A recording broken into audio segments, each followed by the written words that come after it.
In this episode, I have a conversation with a woman coach, writer, specializing in the art of conscious relationship design. How we can build a relationship understanding better how we'll make it succeed. Well, this is part of what you will find in this episode. She is Julie Harris, who shared her insights on various aspects of relationship design and shared with us practical strategies for building better relationships around us. We covering as well interesting topics around relationships like the complexities of polyamory and how to fostering empathy and embracing change in whichever kind of relationship you want to have. Julie also shared with us the generational perspective on non-monogamy relationships and emphasized the importance of creating an inclusive and respectful environment in all types of relationships. So, if you're ready to join us in this journey of self-discovery, empathy, and boundless love, please grab a cup of coffee or tea, get comfortable, and tune in into this episode with Julie Harris, and welcome one more time to the Brilliantly Branded podcast. So welcome one more time to the Brilliantly Branded podcast, where you know that we are exploring here all the intersection between empowerment and branding and all those topics that make us grow, learn, and have those tools that giving us those powers. My guest today is an amazing woman. She is a remarkable coach. She is a writer. She is a relationship designer, a conscious relationship designer. And this is the topic that we are going to speak today. And she has been dedicated her career to helping individuals and groups and think differently, basically, and achieve their full potential. That is one of the most important things in life. So with her expertise in design thinking, in coaching, in writing, she has been empowering a lot of people and individuals that actually are creating impactful change in their lives and their communities. So I just have to say, welcome, Julie. I would like you to give you the warm welcome and ask you to introduce yourself and share a bit about your journey and how you found yourself getting into the world of coaching and writing. Welcome, Julie. Oh, thank you so much, Maria. It's a pleasure to be here and to see your shining face. Oh my goodness. Thank you for having me today. Um, well, my name is Julie Harris, and I'm often asked, who are you? What do you do? And I can't tell you one particular thing. As you just said, I am a writer and a researcher. I research non-conventional and conventional relationship models and interactions. I'm also a facilitator. I do a lot of design thinking, sprints as well, and I'm a coach. So I work with individuals on designing their relationships, also around productivity.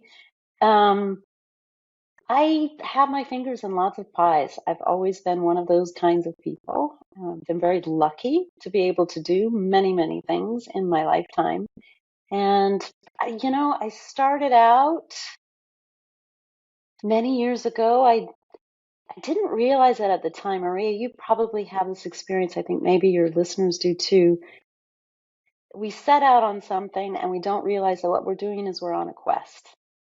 We figure out that we were on a quest many years later, right? And so I'm in that time in my life where I'm looking back in the rearview mirror and putting pieces together and noticing that there were a number of bridges that we walked across, right? And all those bridges led to another bridge. And each bridge was about discovering something that was going to paint a different picture. And that's what happened in my case. And I think that happens in a lot of different cases when we look back over our lives. One of my first bridges was to Paris from California. I was a young woman in search of what I thought was beauty. A lot of people dream about moving to Paris. I was one of those crazy people who did it. I did it when I didn't know to be afraid. And I would recommend to every young woman and man out there to just go and live that adventure. Don't wait, because it will change your life. It did change my life. I moved to a country where I didn't speak the language. I didn't know anybody. I didn't have a job. I didn't have a right to live there, really. I came with a bag and 3 books, and here I am 35 years later, having lived abroad for outside of my native country. And I know from listening to your podcast, Maria, that you have many people on who have had a similar journey in life. And that's why I say that we should do it, but also there's a quest somehow. So what was the quest? The quest, looking back, really was about, was it finding something beautiful?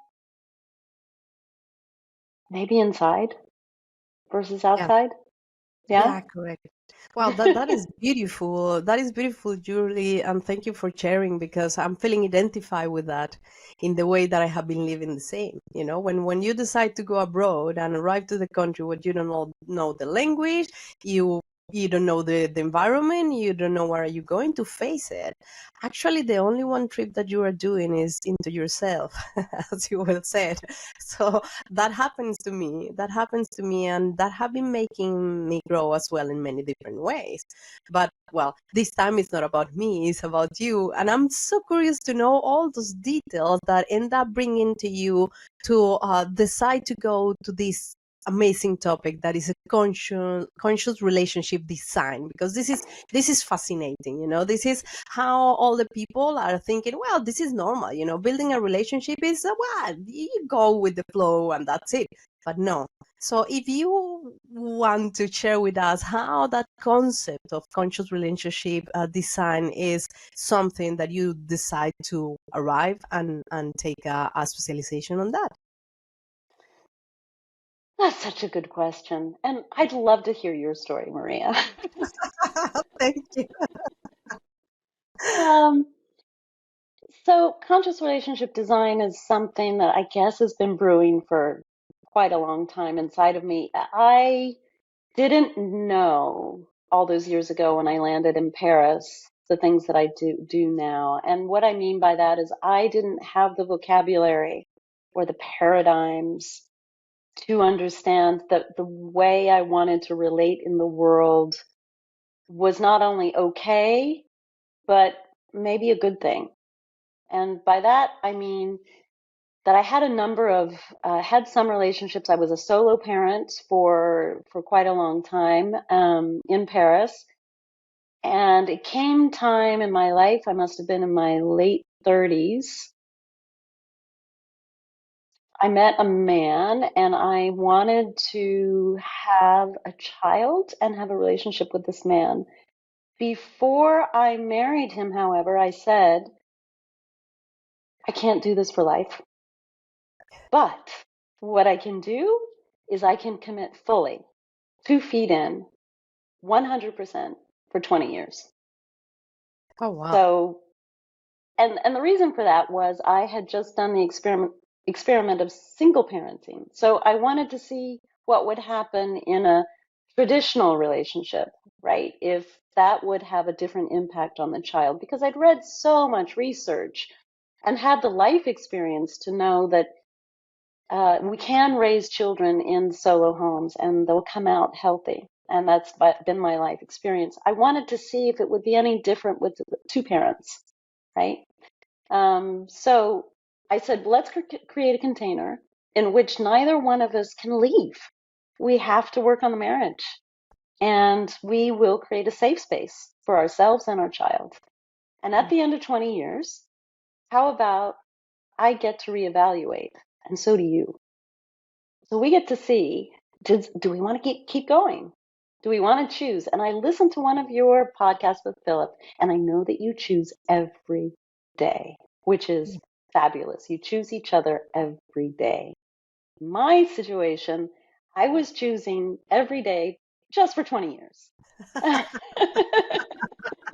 I love that. It's like well, you set your boundaries, but as well is something I prefer to do it every day, because every day, I mean, in my personal case, every day is you see the other person and you decide, today I choose to be with you. I choose to spend my time with you, and this is a just one day commitment. No, that is not true. I think that is awesome. And I'm using that now with my clients because every single day is a different day. And you get to wake up and decide whether you choose that person or not. And if you don't choose that person, and I think you said in the podcast, there were a few days when we didn't want to choose each other. So we had to have a conversation, True, which I true, think true. absolutely brilliant, right? You are consciously choosing your person, and maybe for a few days you don't want to choose that person, and so you have a conversation, and that's exactly what CRD is. I love that about that your couple. In my relationship, I did have a 20-year relationship. The end of the story is yes, our son has grown up and he's done very well.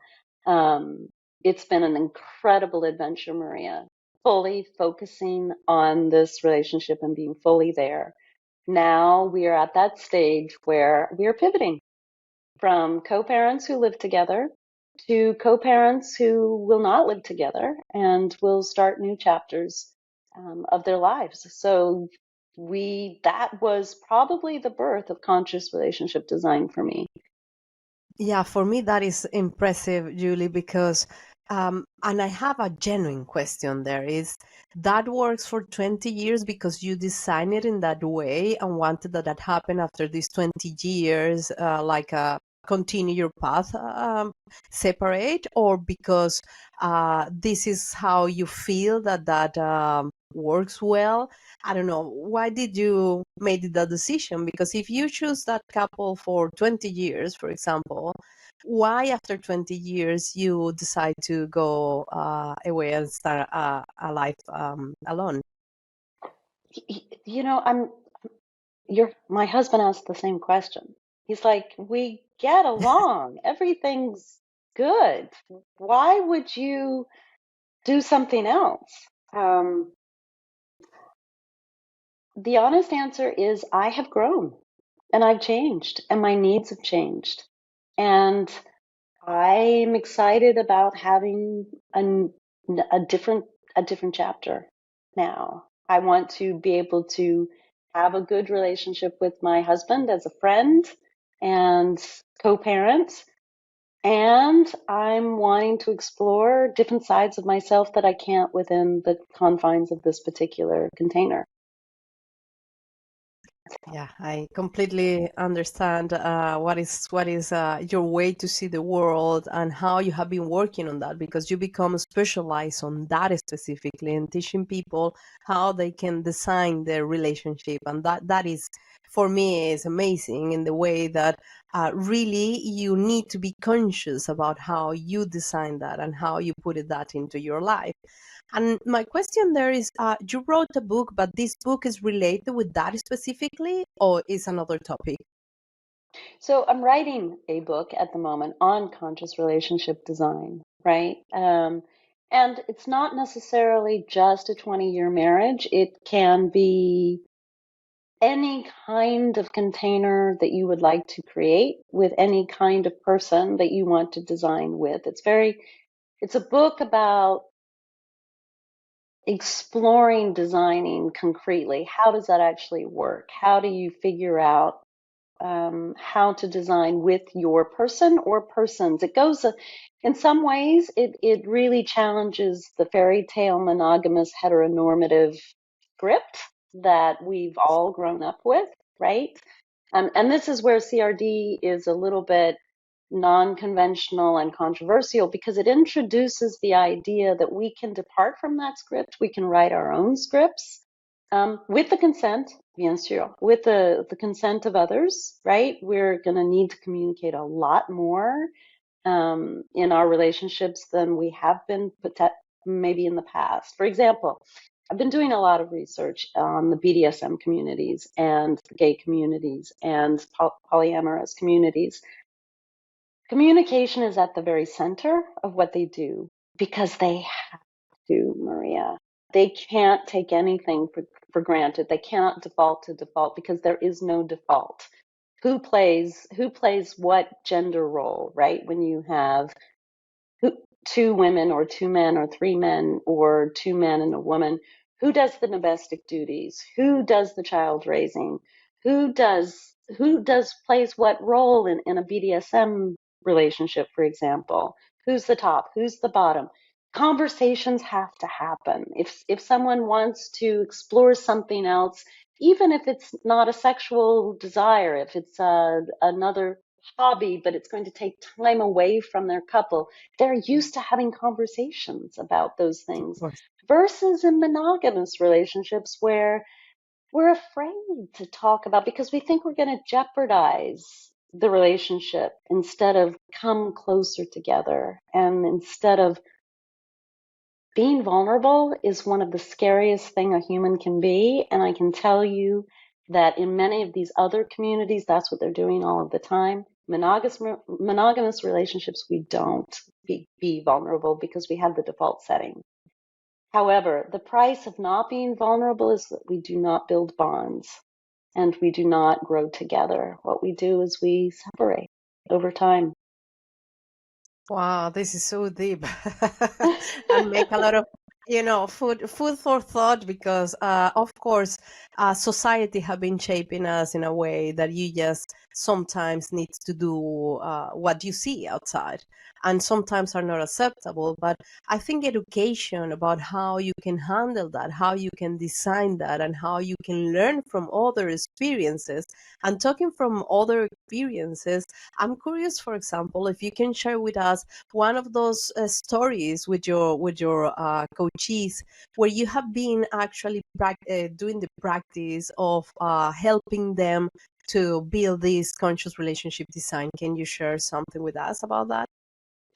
Sure, I'd be happy to share one of the tools because we haven't talked about that yet. So my background is in design thinking, right? And so I borrowed a lot of the principles from design thinking and from other areas, but design thinking principally. One of the exercises that we have and that I've used with a couple recently was on empathy building, right? In design thinking, what we have to do is get into the minds and hearts and souls of our users. And users is a funny term for a partner, right? But think about your partner as your user, right? The user who is interacting with you and having an experience with you.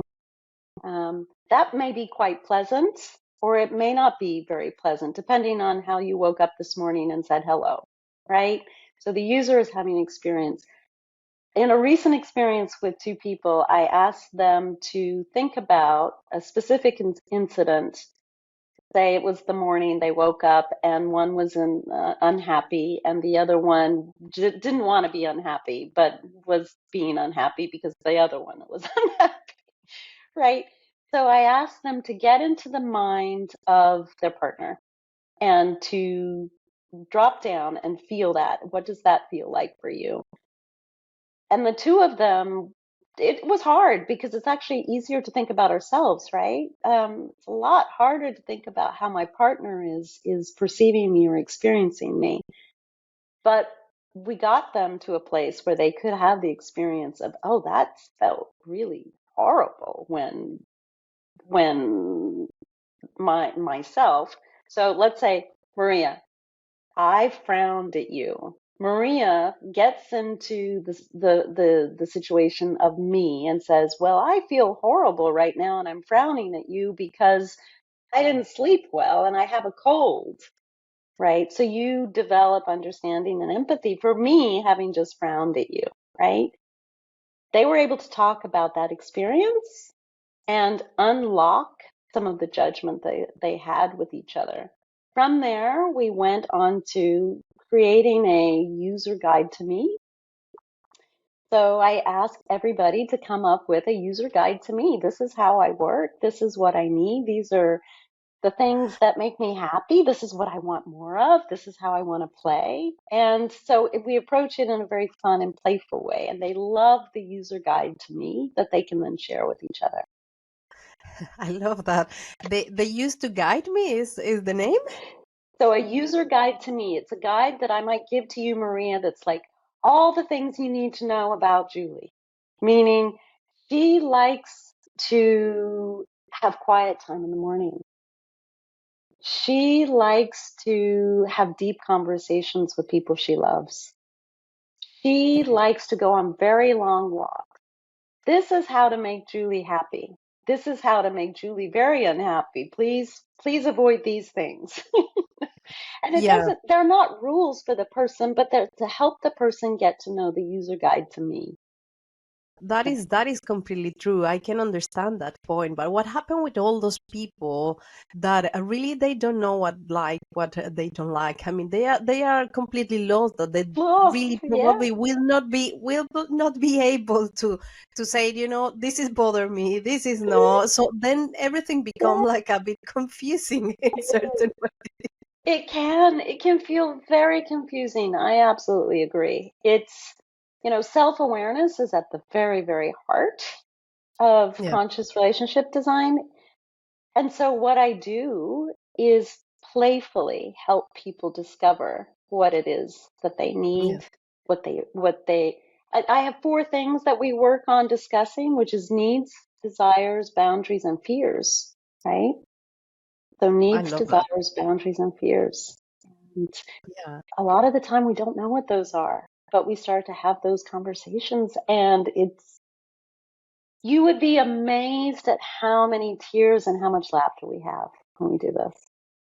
I can imagine. I can imagine because actually, all those steps, all those key things that you are managing right now are based on values. That probably is one of the most difficult things that we are managing or trying to manage to understand what are our values, how we set up our values. And that generates a lot of lack of stability in certain way as well, because sometimes the situation is defining not your values, and that's why you set up your values, but all those, for example, the empathy, the understanding, the communication. Sometimes situations are not made for you to be able to really have in place all those things. So then is when Mhm. a coach is coming and helping you and giving a hand. This is a part of the hats that you are managing every day. And actually, I think that could be very challenging because you are um, making or wearing different hats as a coach and different roles. So how, as a writer, as a coach, and my question is, what have been your most biggest challenges to still keeping this balance that we all are looking for? Oh, what is the biggest challenge? I think the challenge was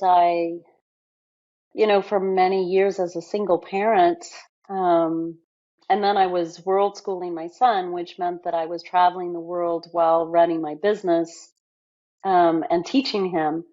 I had all of these different things that I was doing. So my biggest challenge was I bought into the productivity wars, right? I thought I had to do all these things. And what I've realized over time is that I can do and probably will continue to do all of these things, but I won't do them simultaneously. I've learned to do them one at a time. I'm not a good multitasker. In fact, I fall over if I try to multitask. And I've now come to see that my superpower is that I can do one thing at a time. Multitasking is not something I need to be ashamed about not being able to do. I really can only just do one thing at a time. And so I tend to work on only just a few projects now and one at a time. That's the only way I can do it. So for right now, for example, I'm writing my book, I'm working with a few clients and talking to you know? Well, that is true. And the thing is that in general, you always heard that we as a women have this multitasking brain that allow us to do many things at the same time. And we are here, but we are thinking in many things at the same time. But that is, for me, is very challenging. And I can imagine if you can really be focused just in one thing. I'm glad that you can do that. I mean, I'm so proud about many things that you are doing. I mean, all the things related with your relationship, the way that you decide to do that. And one other thing that we haven't speak about that it took my attention when you mentioned the other day is about schooling your kid. I mean, you were schooling your kid.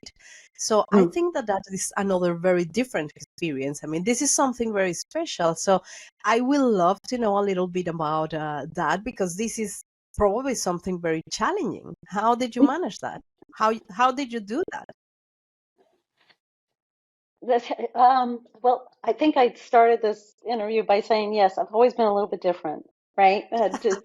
Yes, it's true. It's true. But It's a fact. Now we all everybody knows that you are very different, and I love it. a little bit different. So yes, I left my country when I was young, and then I left the work world, the corporate world, and decided that I needed to work for myself. And then I was decided to hack education with my child. So world schooling. So that was we traveled every 7 weeks to a new country, and we were on the ground learning about that new country with the locals, speaking the language to the extent that you can speak the language. But I have a wonderful memory of my son talking to the taxi man in Cuba in Spanish. So maybe I'll get him on to talk to you as well, Maria, Yes, please. in Spanish. But how did I do that? I was also working full time. I did it because I loved it. And remember that I'm just going to loop us back to the bridges part. So all of these are bridges. These are bridges that I crossed to see if I could. So I did world schooling and homeschooling to see if I could, to see if it would work, right? So I found the energy when I was 40, in my mid 40s. I found the energy to be able to design um, these trips every 7 weeks to these different countries. So we went to over 30 countries over 10 years. More than that, we had to slow down because of COVID. I did it to see if I could. It's why does anybody climb a mountain? To see if they could. So my mountain was all of these different stages of my life, including road schooling. Wow, that is so challenging. Actually, you put a challenge every day in your life, and I think that sometimes be aware about that you can do. I mean, if everybody is doing or others are doing what I should be not be able to do things. And actually, in that way, that I found that sometimes very difficult because how do you manage frustration when the things are not working? My current partner likes to say that I'm a cat. I always land on my feet.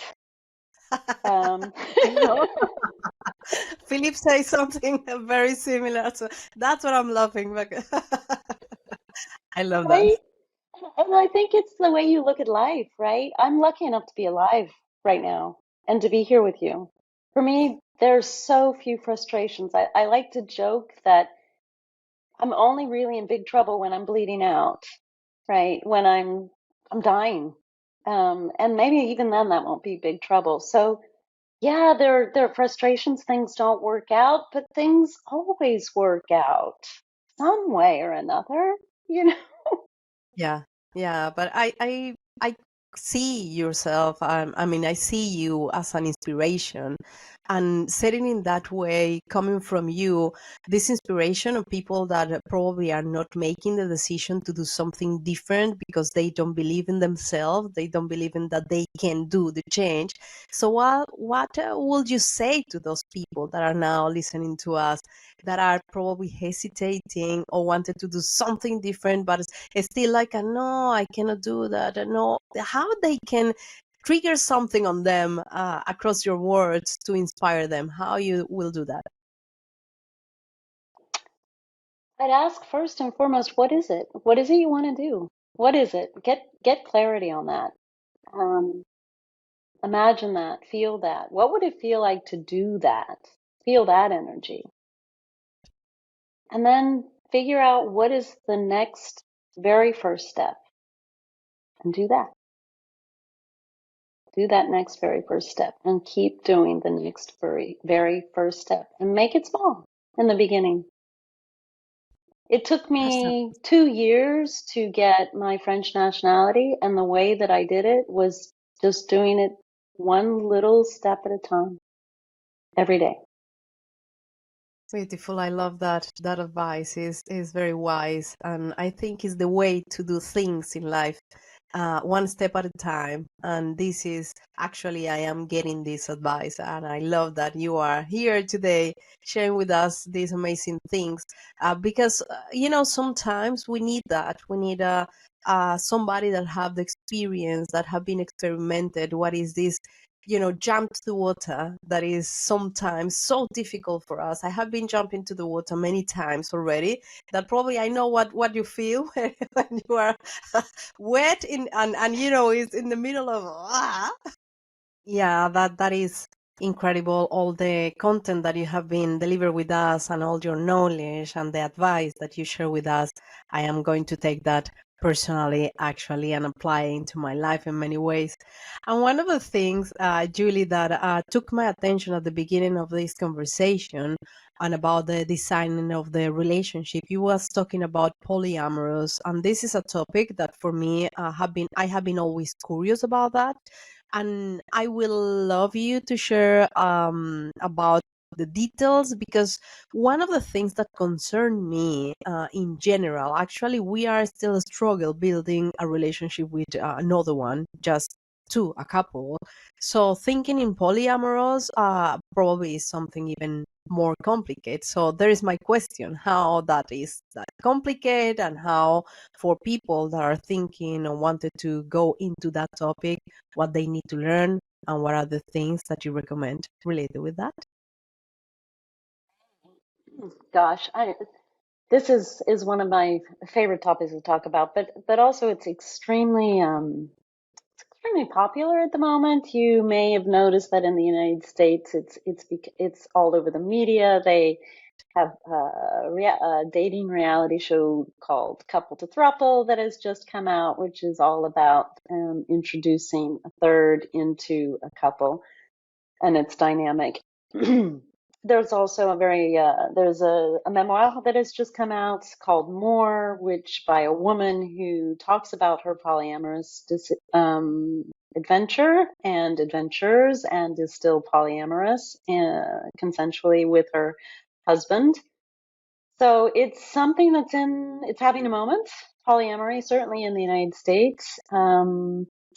It seems less so in Europe, but it's on the minds and tongues of many people. I'm definitely not an expert. I have been writing a lot about it, however, been researching it. People can find my work on polyamory on a link that I can give you later, which I'm doing a series on polyamory, which gives them more details about how it works and how it doesn't work. It works in many, many, many ways. And there are many, many, many, many, many challenges, as there are in any kind of relationship model. I conduct long interviews with people, for example, and I read lots of books and listen to podcasts, and I talk to people in the polyamorous community. So that's my source, right? Um, what are the challenges? There's a lot of scheduling. There's a lot of communication that needs to happen. You need to know how to use Yeah. Google Calendar. Because what you're trying to do is make sure that you are giving enough of your time, energy, and attention to your other partners and lovers, right? Or emotional partners. So polyamorous means multiple loves, and that's simultaneous. People can do this in a way that they might be in what is called a nesting relationship, where they have a primary partner that they live with, and they are can go out and have a relationship with someone else or someone else's, several. Both partners can decide that's what they would like to do. There's something called hierarchical polyamory, which means that I just referred to a primary. There is kitchen table polyamory. There are things called thruples, where we have threes or triads. A lot of people get a lot from this because they realize that they are not monogamous. That is not their orientation, and they've been beating themselves up or feeling like they're cheating, right, for many years, when in fact they are capable of loving and caring for more than one person at a time. Um, Scheduling is an issue, as well as they have to have conversations. They have to be honest. They have to be open. They have to be in touch with their own emotions when it comes to things like, how do I deal with my partner having a relationship with somebody else? Do I feel jealous? Well, yes, jealousy is going to come up like it comes up in monogamy, monogamous relationships. When your friend, your partner just hangs out with a female friend, right? You might feel some jealousy. Well, jealousy also comes up in polyamory. But saying that you can't be polyamorous because you'll get jealous is like saying you can't eat because you'll get hungry, right?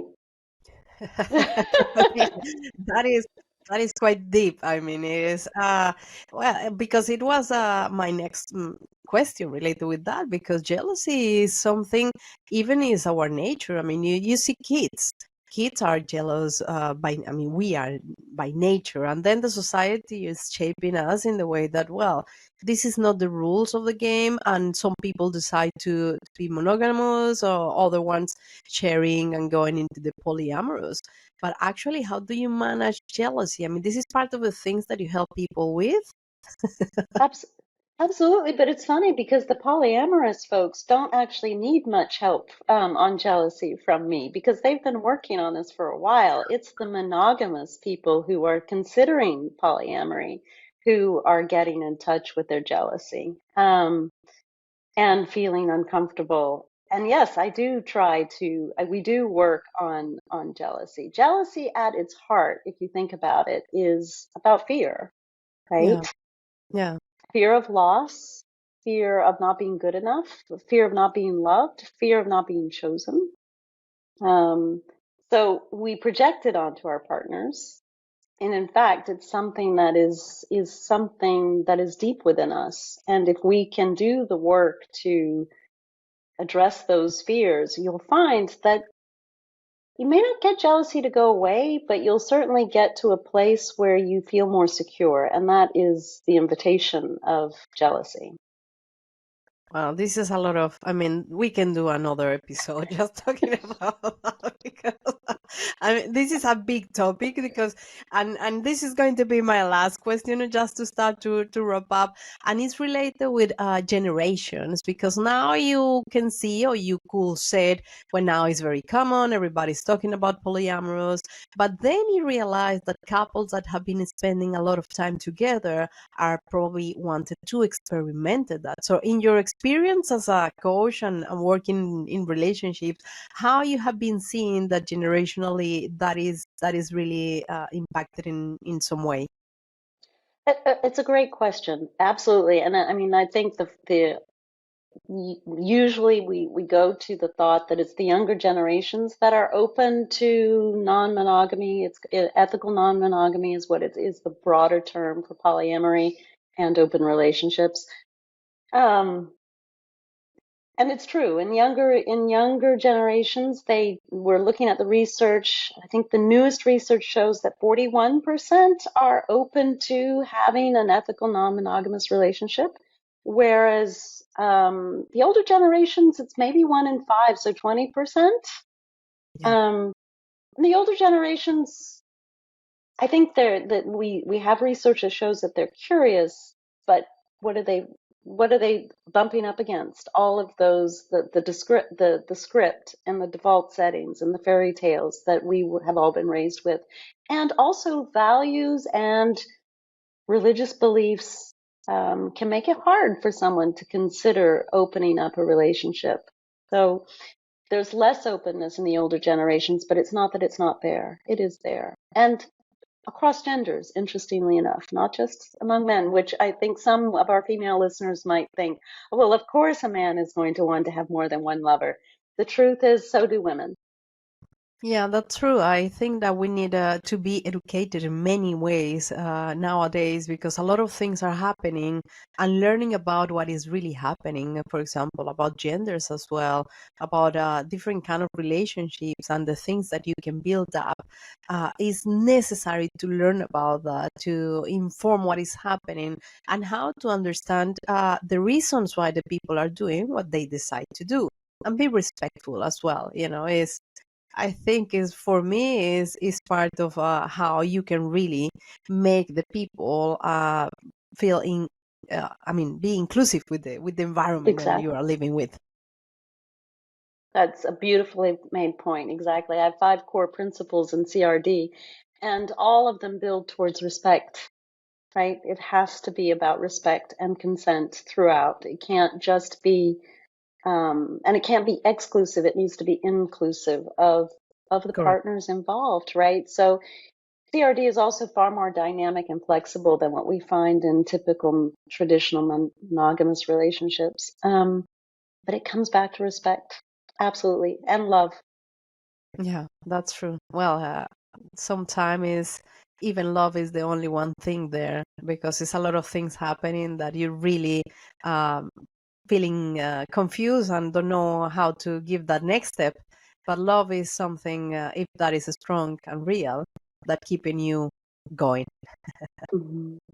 Well, Mhm. Julie, thank you very much. I don't know where the people can contact you or where yeah, your clients where can contact you. Well, they can certainly find my work, which has links to getting in touch with me at medium.com/conscious hyphen relationship hyphen design.